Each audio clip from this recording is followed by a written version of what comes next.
الحمد للہ رب العالمین والصلاة والسلام علی سید الانبیاء والمرسلین اعوذ باللہ من الشیطان الرجیم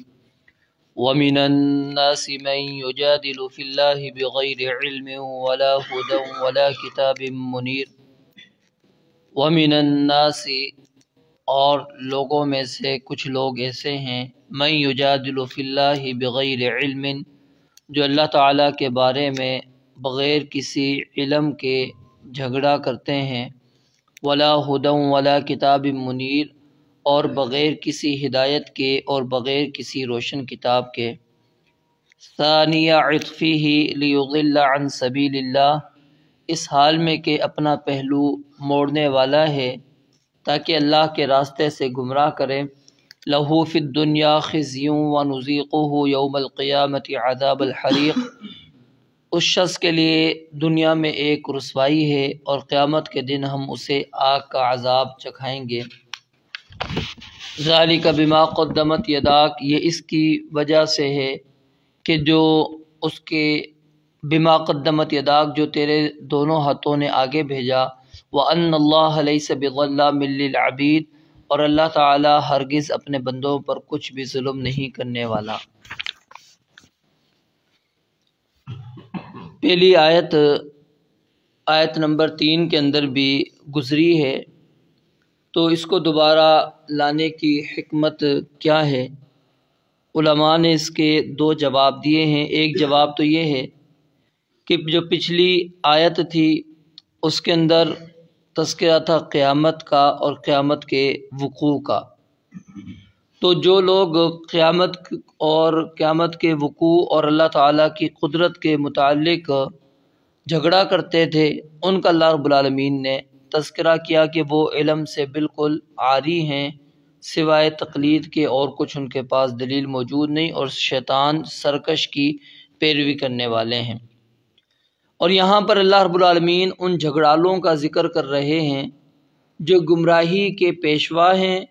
اور دوسروں کو گمراہ بھی کرتے ہیں، ان کا اللہ رب العالمین نے ذکر کیا۔ اور دوسرا جواب یہ ہے کہ جس طرح پہلے یہ آیت جو گزری ہم نے وہاں پر ایک عبارت محذوف نکالی تھی، اسی طرح یہاں پر بھی ایک عبارت محذوف ہے، اور وہ عبارت محذوف کیا ہے کہ کچھ لوگ ایسے ہیں جو آخرت کے منکر تھے، لیکن انہوں نے انسان کی پیدائش اور مردہ زمین کو زندہ کرنے کے دلائل سنے، اللہ رب العالمین کی قدرت کے بارے میں اس نے دلائل سنے۔ اب اس شخص نے ان دلائل کو سننے کے بعد اس بات کو تسلیم کر لیا کہ واقعی اللہ تعالیٰ قیامت والے دن انسان کو دوبارہ زندہ کریں گے، بعث بعد الموت حق ہے، وہ تسلیم کر لیتا ہے، مان لیتا ہے، ایمان لے آتا ہے۔ اور کچھ ایسے ہوتے ہیں ان میں سے کہ اتنے واضح دلائل ہونے کے باوجود بھی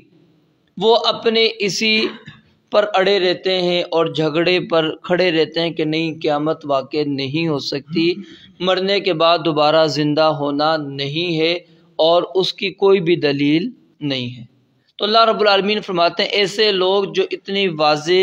نشانیوں کے بعد، واضح دلائل کے باوجود بھی اپنی بات پر اڑے رہتے ہیں، یجادل فی اللہ بغیر علم، وہ لوگ اللہ کے بارے میں جھگڑا کر رہے ہیں، اللہ کی قدرت کے بارے میں ان کا جھگڑا جو ہے بغیر علم کے ہے۔ علم سے مراد جو بدیہی اور فطری دلیل ہے، یعنی غور و فکر کے بغیر ہر ایک انسان کو سمجھ میں آ جائے، اس کو کہتے ہیں علم۔ اور ہدن سے مراد ایسی دلیل جو غور و فکر کے ساتھ ہو، انسان تدبر کرے، غور کرے، پھر اس کو بات سمجھ میں آئے، یعنی اس کو آپ عقلی دلیل بھی کہہ سکتے ہیں۔ اور تیسری بات ہے کتاب منیر، یعنی اللہ رب العالمین نے آسمان سے کتاب جو نازل کی، اس کو کہتے ہیں نقلی دلیل، یعنی اللہ کہتے ہیں اس بندے کے پاس نہ فطری دلیل ہے، نہ عقلی دلیل ہے، اور نہ ہی کوئی نقلی دلیل ہے کہ جس کی بنیاد کے اوپر وہ اس پر قائم ہے کہ قیامت نہیں ہو سکتی، بعث بعد الموت نہیں ہے، اس کے پاس کوئی بھی اس بات کی کوئی دلیل موجود نہیں۔ یہ اللہ کے بارے میں جھگڑ رہے ہیں بغیر علم، بغیر کسی فطری دلیل کے، ولا ہدن اور بغیر کسی عقلی دلیل کے، ولا کتاب منیر اور بغیر کسی نقلی دلیل کے، کوئی ان کے پاس دلیل موجود نہیں ہے۔ وہ اسی طرح بغیر کسی دلیل کے اپنی اس مسئلے پر کھڑے ہوئے ہیں اور لوگوں سے جھگڑتے ہیں کہ قیامت نہیں واقع ہونی۔ پھر اللہ رب العالمین نے اس بندے کی تکبر کی، کیونکہ تکبر ہے، اب ظاہر ہے اس کے پاس دلیل نہیں ہے تو پھر انکار کرنے کی وجہ کیا ہے؟ تکبر۔ اب اس تکبر کا اللہ رب العالمین نے اگلی آیت کے اندر نقشہ کھینچا کہ ثانیہ عطفہ، کہ وہ اس طرح تکبر کرتا ہے کہ جس طرح کہ کوئی شخص اپنے پہلو کو موڑتا ہے۔ عطف کہتے ہیں کندھے کو، عطف کندھے کو کہتے ہیں کہ وہ کندھے کو موڑتے ہوئے، اعراض کرتے ہوئے وہ اس طرح تکبر کرتے ہوئے چلا جاتا ہے۔ لیضل عن سبیل اللہ، مقصد کیا ہے اس کا؟ تاکہ وہ لوگوں کو بھی اللہ کے راستے سے گمراہ کرے، کیونکہ خود بھی گمراہ ہے، دلیل موجود نہیں، اب لوگوں کو بھی وہ گمراہ کرنا چاہتا ہے کہ وہ لوگ بھی اس کی بات سنیں اور اس کی ہی طرح جس طرح اس کے پاس بغیر دلیل کے یہ کھڑا ہے وہ بھی آ کر کھڑے ہو جائے۔ لہو فی الدنیا خزی، اللہ فرماتے ہیں اس بندے کے لیے دنیا میں رسوائی ہے، اور رسوائی وہ دو صورتوں کے اندر ہو سکتی ہے کہ مسلمان ان کو قتل کر دیں، قید بنا دیں ان کو، یا پھر مسلمانوں کے ہاتھ ان کی شکست ہو جائے، یا پھر کیا ہے دوسری صورت کہ اللہ رب العالمین نے مال بھی بہت زیادہ دیا، اولادیں بھی بہت زیادہ دی، لیکن پھر بھی اس کے باوجود معیشتاً ضنکا، اس کی زندگی انتہائی تنگ ہوگی، تو یہ اللہ رب العالمین کیا ہے کر دیں گے اس کے ساتھ معاملہ۔ وَنُذِيقُهُ يَوْمَ الْقِيَامَةِ عَذَابَ الْحَرِيقِ، اور قیامت کے دن ہم اس کو جلنے والا عذاب یعنی آگ کا عذاب ہم اس کو چکھائیں گے۔ اس کی وجہ پھر اللہ رب العالمین نے اگلی آیت کے اندر بیان فرما دی کہ ذَلِكَ بِمَا قَدَّمَتْ يَدَاكَ، یہ اس کو سزا کیوں ملے گی؟ اس لیے کہ اس کے دونوں ہاتھوں نے آگے یہی چیز بھیجی ہے، یعنی اس کا عمل یہی تھا کہ وہ ایمان نہیں رکھتا تھا آخرت پر۔ تو اب ظاہر ہے جو آخرت کا منکر ہے وہ مسلمان نہیں، ایمان کے اجزاء میں سے ایک جز، لازمی جز یہ بھی ہے کہ وہ آخرت کے اوپر یقین رکھتے ہیں، ایمان والے ان کی یہ ایک صفت موجود ہے۔ تو جو بندہ آخرت کو تسلیم نہیں کرتا گویا کہ اس کا ایمان بھی ناقص ہے، ایمان مکمل نہیں، اور جب ایمان مکمل نہیں ہے تو پھر ظاہر ہے پھر اس کا معاملہ کفار والا ہے۔ تو اس لیے فرمایا ذالک بما قدمت یداک، یہ اس وجہ سے کہ تیرے دونوں ہاتھوں نے جو آگے بھیجا ہے۔ وان اللہ لیس بظلام للعبید، اور اللہ رب العالمین ہرگز اپنے بندوں پر کچھ بھی ظلم کرنے والا نہیں۔ اب ظلام فعال کا جو وزن ہے عربی زبان کے اندر زیادہ تر تو یہ مبالغے کے لیے استعمال ہوتا ہے، لیکن کبھی کبھی یہ مبالغے کے لیے استعمال نہیں ہوتا بلکہ نسبت کے لیے آتا ہے، نسبت کرنے کے لیے، یعنی کسی کی جانب کسی چیز کی آپ نسبت کرنا چاہتے ہیں، اس کے لیے بھی عربی زبان کے اندر یہ فعال کا وزن آتا ہے۔ جیسے گھی بیچنے والا ہے اس کو کہیں گے سمان، لفظ یہی ہے، یعنی فعال کا ہی وزن ہے۔ قطان یہ روئی والے کو کہتے ہیں، ٹھیک ہے۔ حداد لوہار، تو اس کے لیے یعنی مبالغے کا ہی صیغہ استعمال کیا گیا، یعنی وزن یہی ہے، لیکن وہاں پر مبالغہ مراد نہیں بلکہ کیا ہے نسبت مراد ہے۔ تو اللہ رب العالمین سے یہاں پر پیچھے بھی آیات یہ کئی مرتبہ گزری ہے کہ اس کا ظاہری مفہوم کیا سمجھ میں آتا ہے کہ اللہ رب العالمین جب اس کو مبالغے کا لیں گے تو کیا بنے گا؟ اللہ رب العالمین ہرگز بہت زیادہ ظلم کرنے والا نہیں، مطلب تھوڑا بہت ظلم نعوذ باللہ اللہ رب العالمین کر دیں گے نہیں۔ یہ علماء نے قانون بیان کیا ہے کہ جب مبالغے کے صیغے کے اوپر نفی داخل ہو، مبالغے کے صیغے کے اوپر نفی داخل ہو، جیسے کہ یہاں پر لیسا، یہ لیسا نفی کا صیغہ ہے، تو اس وقت مبالغے میں نفی مراد نہیں ہوتی، مبالغے میں نفی مراد نہیں ہوتی کہ تھوڑا سا آپ اس مبالغے کو کم کر لیں، بلکہ نفی میں مبالغہ ہوتا ہے کہ آپ ایک چیز کا انکار کر رہے ہیں، اس انکار کے اندر آپ مبالغہ کرنا چاہ رہے ہیں، یعنی نفی میں مبالغہ ہے